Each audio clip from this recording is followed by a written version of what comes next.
Hello guys, అందరూ ఎలా ఉన్నారు? నేను ఫస్ట్ టైం మజ్జిగ మిరపకాయలు ట్రై చేస్తున్నాను అనమాట. ఓపిక ఉన్న ఎవ్వరైనా ట్రై చేయొచ్చు, కానీ మనం ఓపిక ఉండాలి.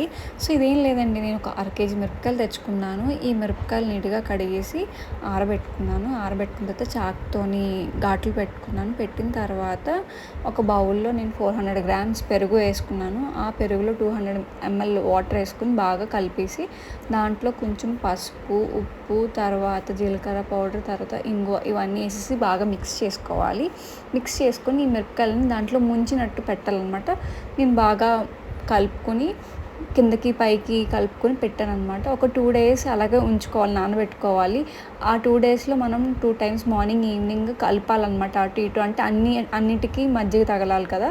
సో అలా చేసిన తర్వాత 2 days తర్వాత ఎండలో ఆరబెట్టుకున్నాను.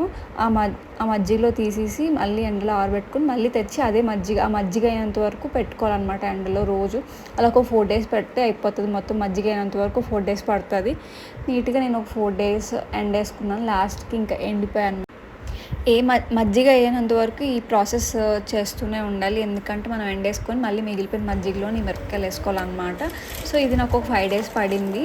5 days అయిన తర్వాత నేను చూపిస్తున్నాను కదా, మిరపకాయ అయితే బాగా ఎండిపోయాయి అనమాట. మజ్జిగ కూడా అయిపోయింది. ఇప్పుడు దీన్ని నేను ఆయిల్లో ఫ్రై చేసుకుని తినడమే బ్యాలెన్స్. మీరు కూడా ట్రై చేయండి. Bye bye guys.